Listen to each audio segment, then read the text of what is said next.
Assalamualaikum semua, selamat kembali ke saluran Hisham Botak. Hisham di sini, seperti biasa, saya akan memastikan hampa semua sentiasa dikebas kini mengenai pasaran perpindahan pemain. Seperti biasa, banyak perkara untuk dibincangkan hari ini. Kita ada cerita tentang jawatan pengurus Man United, Dia Maeda untuk Man City dan juga pemain-pemain Man United bukan hanya soal pengurus. Jadi, jom kita mulakan bersama.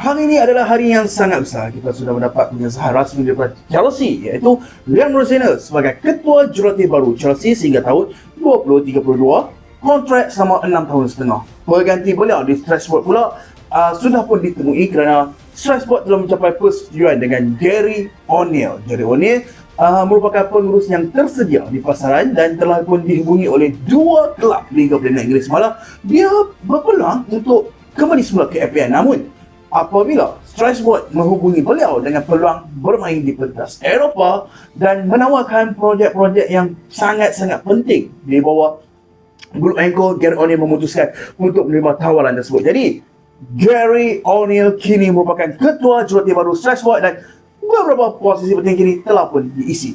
Sebelum kita masuk ke cerita Man United, ada satu cerita yang sangat menunjukkan. Seperti kita tahu dan mungkin ada yang tak tahu, sekarang ni saya nak beritahu, Erik ten Hag, bekas pengurus Man United yang mempunyai tempoh yang sangat singkat di Bayern Leverkusen pada musim panas lalu sebelum beliau dipecat walaupun belum lagi tamat jendela perpindahan. Dan kini, beliau telah pun dilantik sebagai pengarah teknikal FC20 di Belanda, negara asal beliau. Dia akan memulakan tugas pada 1 Februari 2026 sebagai seorang pengarah teknikal. Tugasnya adalah memilih pemain, menentukan strategi dan juga merancang masa depan kelab. Semua persetujuan telah pun dicapai dan kontrak sudah ditandatangani. Ini merupakan satu chapter baru di dalam karier kejurulatihan dan bola sepak Erik ten Hag selepas kejayaan beliau sebagai jurulatih Ajax dan juga pengalaman beliau di Bayern Leverkusen dan Man United dan kini sebagai seorang pengarah teknikal untuk FC20. Sekarang kita beralih kepada cerita Man United. Saya rasa banyak peminat-peminat bola sepak semestinya tiap-tiap hari menantikan cerita mengenai Man United sebab kita tahu Man United ini adalah salah satu kelab yang sentiasa diberi perhatian. Dan apa yang saya nak beritahu apa, seperti yang saya pernah kongsikan sebelum ni tentang situasi Ruben Amorim memang semakin tegang dan sukar. Dan sebab itulah Amorim dipecat pada semalam.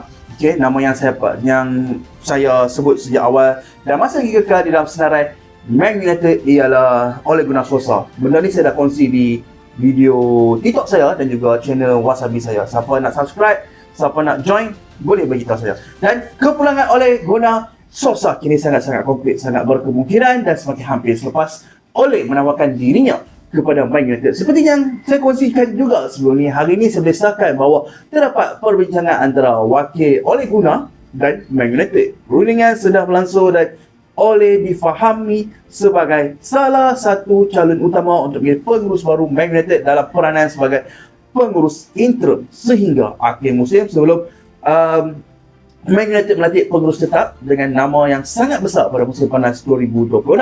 Ole menyampaikan mesej yang sangat-sangat jelas kepada Man United. Dia kata tiada sebarang masalah pun tentang kontrak, tempoh ataupun gaji. Dia tidak kisah tentang wang. Dia hanya mahu membantu Man United dan mahu kembali ke kelab tersebut. Sebab perkara dari sudut Ole pula dan wakilnya sudah pun tersedia. Sekarang keputusan 100% berada di tangan Man United. Di dalam kelab ia dilihat sebagai salah satu penyelesaian yang sangat-sangat realistik.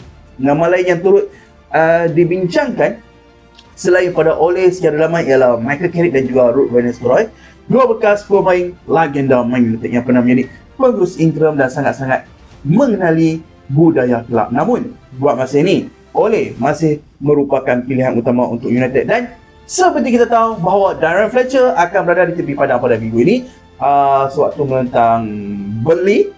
Manakala Johnny Evans juga telah kembali semula ke Man United untuk membantu dalam pasukan kejuratan selepas meninggalkan kelab beberapa bulan yang lalu. Di bahagian Man City pula, untuk peminat-peminat Man City, Antonio Semenyo ke Man City, dia Maeda. Perjanjian telah pun dipersetujui untuk winger Bournemouth ini meninggalkan kelab dan menyertai Man City. Dan Semenyo dijangka akan menjalani bermain perlawanan terakhir beliau bersama Bournemouth dalam tempoh 24 jam akan datang, sebelum beliau bersiap sedia untuk menyertai Man City pada minggu ini. Bagi yang mengikuti perkembangan cerita-cerita pasaran perpindahan mengenai Semenyo, dan ini adalah bukan satu cerita boom kejutan. Sebab apa?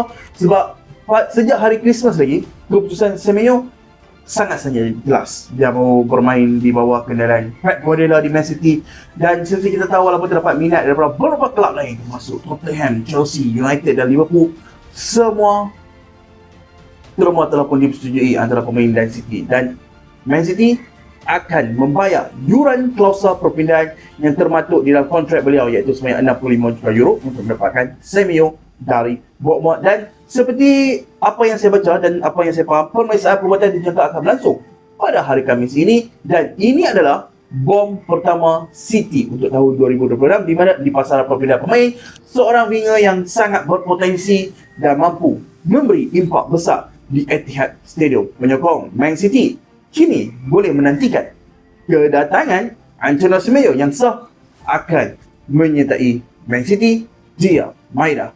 Di sebalik kegembiraan, pasti ada kesedihan. Man City sedang berdepan sangat-sangat sukar dari segi kecederaan. Josko Gavadio akan berehat beberapa bulan. Ruben Dias pula disahkan mengalami kecederaan hamstring selama 6 minggu. City kekurangan pertahanan tengah.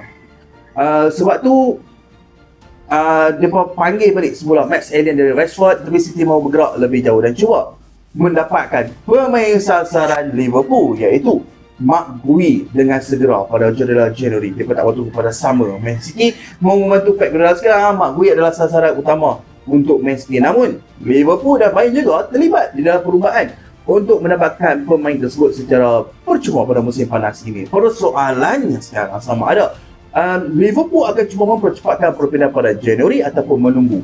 Dan buat masa ni, sebelum ada bidaan rasmi, masa ni belum ada bidaan rasmi kepada Crystal Palace, tetapi perbincangan dengan ejen masih berjalan. Dan akhir sekali saya nak kembali semua ke Man United. Tadi kita cerita pasal Man City, United, dan saya nak kembali semula ke Man United sebab ramai pasti tertanya-tanya tentang situasi Kobbie Mainoo dan Joshua Zirkzee. Seperti hampa semua tahu, Napoli memang menunjukkan minat sejak beberapa bulan lalu, tetapi dengan pemikiran Ruben Amorim terdapat perasaan dalaman di United bahawa mereka mungkin mahu mempercayai Kobbie Mainoo untuk separuh musim kedua. Mainoo dan Joshua Zirkzee berkemungkinan besar akan kekal, mungkin sebab Ruben Amorim telah tinggalkan kelab. Hubungan Mainoo dengan Amorim seperti kita tahu tidak begitu baik, sebab tu dia hampir dipinjamkan. Sekarang dengan pengurus baru bakal tiba, strategi mungkin boleh berubah, dan Mainoo dijangka akan mendapat lebih banyak peluang minit permainan kerana kelab sangat mempercayai beliau. Bagi Joshua Zirkzee pula, pengarah Roma mengesahkan bahawa hari ini bahawa mereka masih lagi berminat untuk mendapatkan Joshua Zirkzee. Roma bersedia untuk menjayakan perpindahan ini dan tahu bahawa pemain ini terbuka untuk berpindah meninggalkan United. Namun keputusan ini bergantung kepada pengurus baru Man United dan pengurus kelab. So akan ada banyak perubahan secara dalam hadiran kelab selepas kepergian Ruben Amorim. Sama ada Man United akan buat keputusan dan juga pengurusan juga akan buat keputusan sama ada mereka nak melepaskannya ataupun tidak. Kes Mainoo dan Zirkzee jelas akan dipengaruhi oleh perubahan pengurus ini dengan Ole sebagai calon utama buat masa ini.